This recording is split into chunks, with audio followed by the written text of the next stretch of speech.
Hello and welcome back to my kitchen. Today I'm making an Indian confectionery called Kalakand. If you don't know what it is, it's a really popular sweet which is really crumbly, it's soft, and it's just made with really simple ingredients, mainly milk. So what we're going to start with, I've never made it before, so we're just going to see how it goes. We usually buy it for Eid, but this time I'm having to make it myself due to the lockdown. So we're going to start with 2 litres of milk boiling here. And I've got another 2 litres of milk coming to a boil over here. Now with this one, when it comes to a boil, I'm going to reduce it to a medium low, and we're going to let this one reduce by half, but we'll get to that again. And with this one over here, we're going to bring it to a boil and we're going to turn it into a curd. The lid will help the milk heat faster, and make sure you give it the occasional stir just to prevent any milk scorching at the bottom. My milk is nice and hot, so I'm going to start adding some yogurt, which will immediately start forming curds. I'm going to also add that liquid that you get in the yogurt, that's going to help, and a good spoonful. You can also use lemon juice, and add it maybe a tablespoon at a time if you're using lemon juice, but a tablespoon for this amount of milk should do it. If it doesn't start forming curds straight away, it might just mean that your milk needs to be heated a little more, or you just need a tad more yogurt or lemon juice in there. Some people also use citric acid, but I just don't have that. So we're going to mix that through, and pretty soon you'll see curds starting to form. It hasn't started curdling quite enough yet, so I'm going to add another spoonful of yogurt in there, and this I think should do the trick pretty soon. And you'll see the curds, when you've got that right amount, it'll curdle immediately. So the curds are just starting to separate now. You can see really big chunks forming in there. I don't know why, but I hate the word chunk to describe milk. But what helps it along is just to turn that heat up slightly, and it'll make those curds form a lot faster. But it's separating nicely.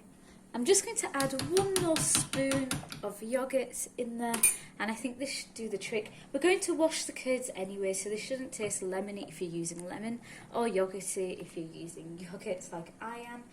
And let's see the magic happen. This isn't the best magic trick. So it turns out I need a little more yogurt, and because my yogurt's a bit thick, I realised it's just sort of lumping into the milk, and I'm having to dissolve it, so I've just mixed a little bit of this milk into that thick yogurt just to run it out. Of course you could just use a runnier yogurt, but I'm just using what we have, and pour it back in, and hopefully I think now this should do the trick. 3rd time's the charm. Come on, let's mix that in and let's see something happening. Okay, 5th time was the charm. Look how appetizing this looks, and we're going to mix it through. Let's hope 5th time's the charm, but this should do it. We've only heard that 5 times before. So I just hiked up the heat a little more, and this has really got the process going. You can see it's really starting to separate now.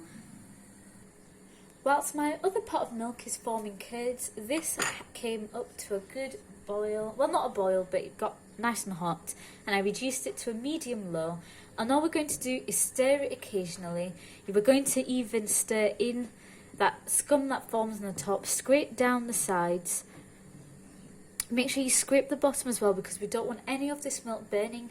And we're going to do that every few minutes until it's reduced by half. So you can see the curds have separated, and we're going to strain this off now. You can use cheesecloth. I'm just going to use like a scarf that's been washed, and that works just as well. So I've strained the curd. So for me, we just use a scarf that we use strictly for straining. You could of course use cheesecloth, but this is just an easy alternative. And we're going to wash the curd. Just be careful some of it doesn't fall around the side of the sink like mine has. We've got some bits from the bottom of the pan that I'm just going to pick out where it burned just a little. We're just going to wash the curd to get rid of any of that yogurty taste, or lemon if you use lemon. When you've washed the curd, squeeze out any excess water, and we're just going to let this drain until they're completely dry for later. When you've strained your milk curds, crumble them up really finely, just with your fingers, and we're going to add it to the milk that we've basically evaporated. At some points it looks like the evaporating milk was browning a little too fast on the side, so I just turned the heat down to low and I've reduced it over half because I wanted it quite thick, and we're going to add in our curd.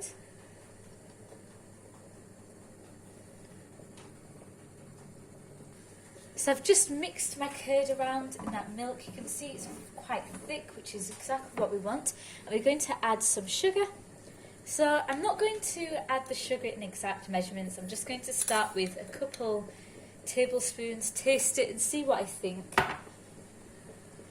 Along with the sugar, I'm also going to add some cardamom powder. You can obviously grind it up yourself. I'm going to start with around a 1/4 teaspoon. I'm going to mix it in there, taste it, and then I'm going to add a little more. And I'm also going to add just a little pinch of salt, really. This can help just bring out the flavours.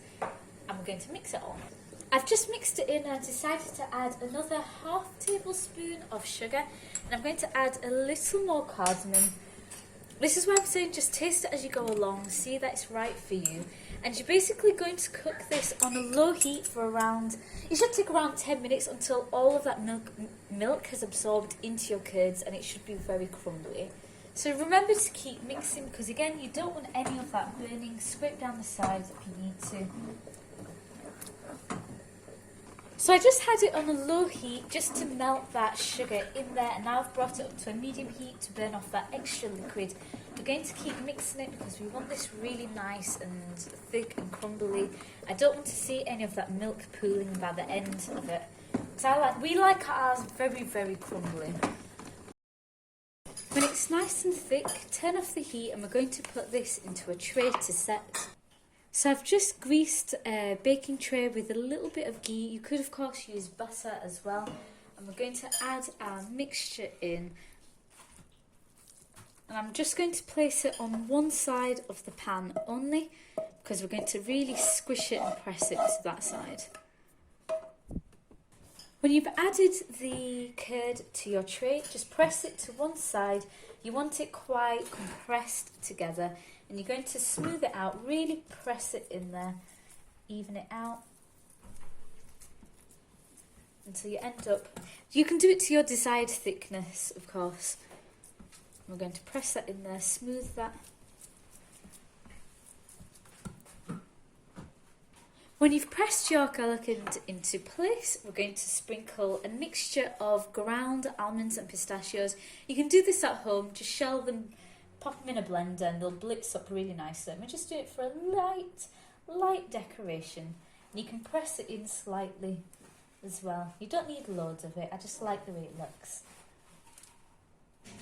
And your Kalakand is ready. And it doubles really nicely because I know you're going to like the recipe. So you can obviously, and it's all cheap ingredients. We're just going to pat that in slightly and put it in the fridge to cool.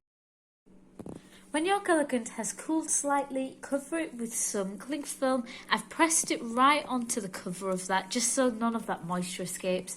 We're going to put this in the fridge until completely cool. The Kalakand is entirely cool, so now we can cut them into little squares for serving. You can see it's nice and set. And your Kalakand is ready. They'll be nice and cold and hopefully they're set nicely. If you enjoy the recipe, please do try it out. Leave a like and subscribe. Click that notification bell and I'll hopefully upload more soon.